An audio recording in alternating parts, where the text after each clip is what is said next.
Hey everybody, and welcome back to #Korb Stat Chat. So what we're going to do here is go through the mid-semester exam review. So our practice exam before the actual exam, which is coming up in a week, which we want to just go through all the stuff that we've learned so far. So we're going to be talking about chapters 1 through 5. We're going to go through all of our descriptive statistics. We'll go through probability. We'll go through sampling, and then we'll get to our distribution shapes later on. What we're going to do here is talk through the exam. I'm going to do 1 or 2 questions per video. I know that that's a lot, but that way you can actually pinpoint what question you have questions on, and hopefully this will make sense. So I hope to have this done as soon as possible. I'll have these posted for you, and feel free to just skip around to the videos that you want to see and fast forward or rewind whenever you need to. All right, let's go ahead and get started with this first one. So the first question here is we're going to be dealing with histograms, ogives, and box and whisker plots. So this is the first section. Actually, chapter 2 is where we get into all this. But we're talking about, in this scenario, the number of stories in a sample of 29 buildings in a certain city are shown below. Okay, so here are all of our, this is our sample space that we're pulling from. What we're going to have to do is create a histogram from this, right, and our different histograms. Our cumulative frequencies, which turn into our ogives, and then our relative frequency histograms as well. So to do this, we have to start out with frequency tables, right? So frequency, relative frequency, cumulative frequency, and so on. Now, I've already set up the classes, and I've already set up the class boundaries just because it takes a little bit to write all this out. So let's talk about how we got to this point. Now, the reason that we do this, or how we do this, we got to figure out what class width is first. So class width is first. So class width is first. So to calculate class width, remember it's max minus your min, and luckily these numbers are already in order. So we have our min here, we have our max here, and what we have to do is we just find the range between those two. So we're going to take 87 minus 26, and then we're going to divide that by the number of classes that we want, and that class is actually 6 in this case. So those are the numbers that we're looking for. So the class width ends up being, it comes out to like 10.2. Okay, but remember, we have to always increase to the next whole number. So we're actually going to scratch this 10.2 and know that our class width is going to be 11 in this case. And remember what that means. That's 11 numbers, right? So we actually have a range between each of these of 10. So 26 to 36, 37 to 47, like you see here in our classes. Those are all ranges of 10, but they're widths of 11 because they include 11 numbers. And if you count up 26 to 36, including the endpoints, we have 11 numbers there. So we have our classes set up. Now this one was relatively easy because we do have a range of 10. And you just start out with the lowest number. So we start out with 26, and we go to 36. And then we increase by 1, we step up, we go to 37 to 47. But remember, this isn't a bar graph. We're making a histogram, right? And histograms touch. So we want our class boundaries, the edges of our bars, to actually be touching our histogram bars. And that's why we plus or minus 0.5 in this case.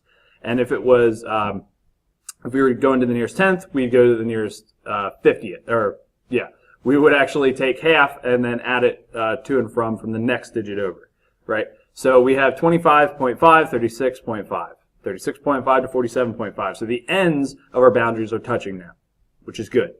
All right, let's move on. So now we have to actually figure out where all these numbers fall within our frequencies, and that's what we're actually calculating here. So we are going to look at the numbers, and I'm going to be flipping back and forth here between these, so hopefully this will work.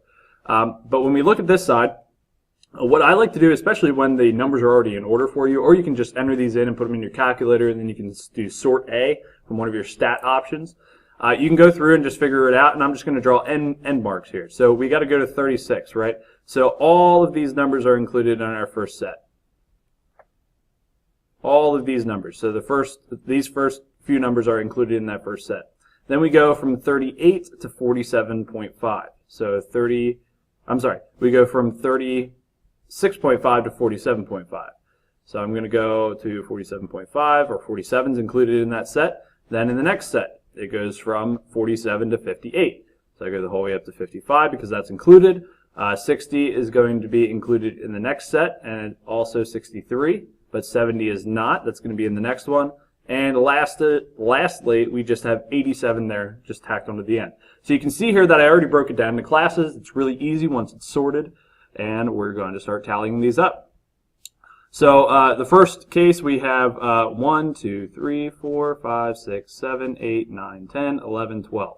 Okay, so we have 12. I'm just going to skip over to the frequency. We have 12 for our frequency. Now you could tally all these up. Tallying really just helps when our data is out of order because you can't count them up easily, right?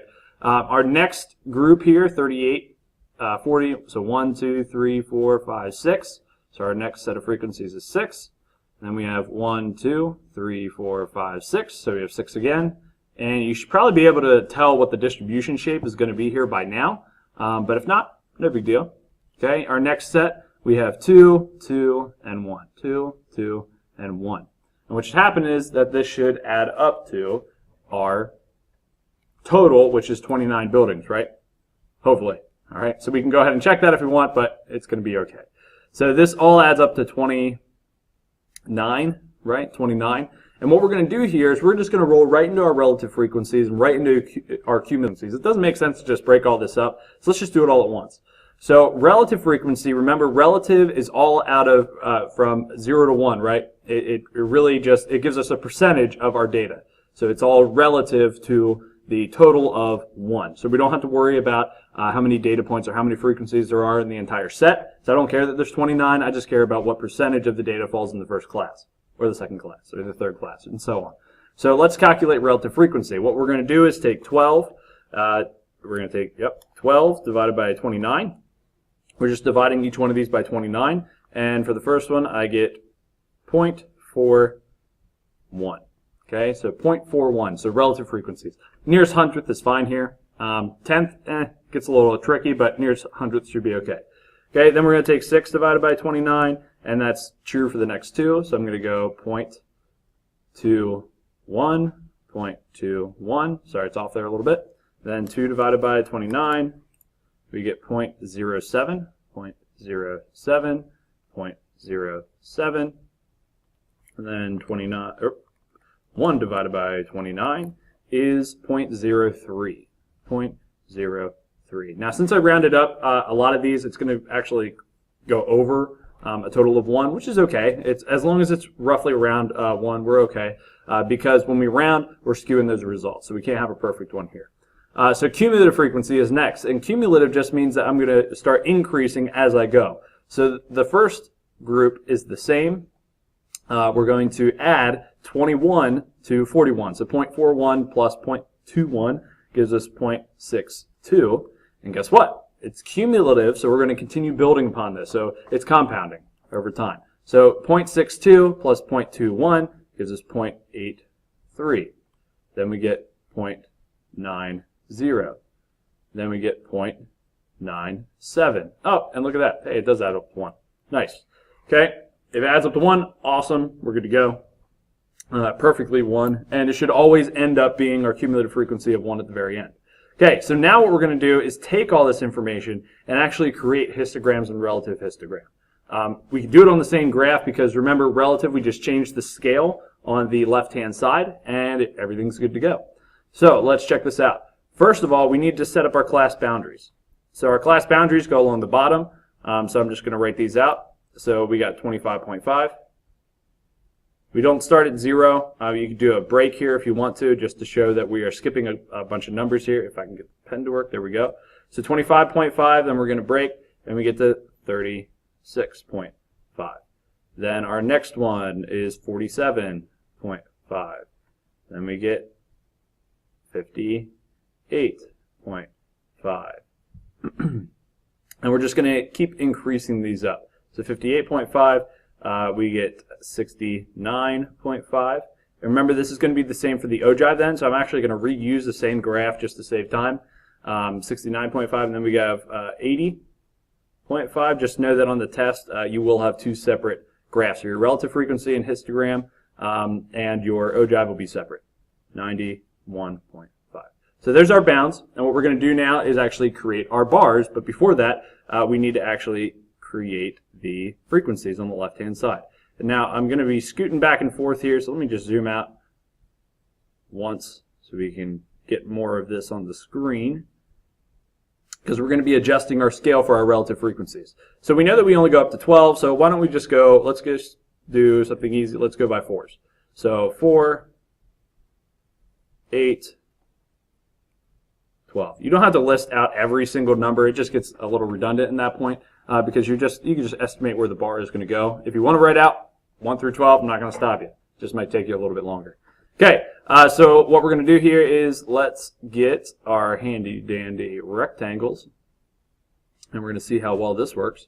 So 25.5 to 36.5. We said that that was 12, so we're going to have our first bar right here. Boom. Beautiful. Okay, so that's our first frequency, right? Our first frequency, our first bar of our histogram. Okay, let's go ahead and grab another one. We're going to grab another bar here, and we're going to start. 36.5, we know that this is going to be 6. Okay, so we're going to roughly get up to 6, halfway between 4 and 8. And I'm just going to fix this real quick. And we know that our next one is also going to be the same, right? So I'm just going to copy, move this over. Okay, that's our next one. So we're at 58.5 now. So we've already covered 12, 6, and 6. We're just going to do these 2 and 2 ones. Okay, and we have to decrease this to where it is 2, or roughly 2, right? And we get another 2.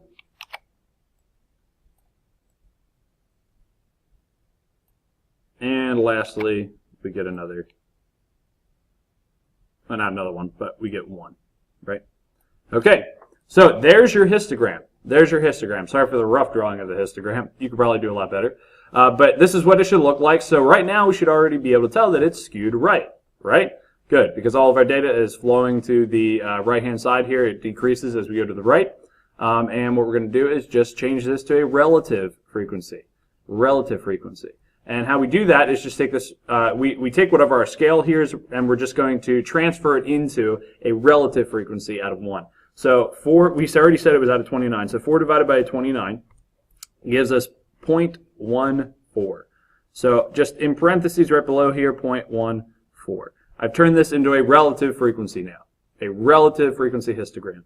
We're going to do the same thing with 8. So 8 divided by 29 we have as 0.28. So 0.28. And we already know what 12 is. It's 0.41. 0.41. Okay. And now it's a relative frequency histogram. All right. Yeah. Okay, so it's a relative frequency histogram because we put in those relative frequencies. It's all out of 1. All of these bars add up to 1, and we're good to go.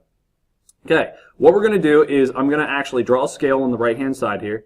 That is going to be our Ogives scale. Just know that it would actually be on the left-hand side, but just so we save some paper here. And I'm going to go by 2s, or actually 2/10. So 0.2, 0.4, 0.6, 0.8, and 1. So this is going to be the ogive. Now remember, for the ogive, it's actually a cumulative frequency graph. Okay, so we always start at 0 at the bottom boundary. So I'm just going to plot a point here. If my pen lets me, there we go. Okay, so we have our first point plotted, and we're just going to keep going along the page. And I'm going to pause the video and just finish graphing this out, just since we're running out of time here, and just show you what it looks like at the end. And there you have it. Your ogive is there on the right. Remember, our scale here is adjusted to be out of 1 because that's what our ogive adds up to, and it's just cumulative along the way. So you can see the steeper inclines being the larger frequencies, and so on and so forth. All right, thanks for watching. This has been #KorbStatChat. Stay tuned for the next question.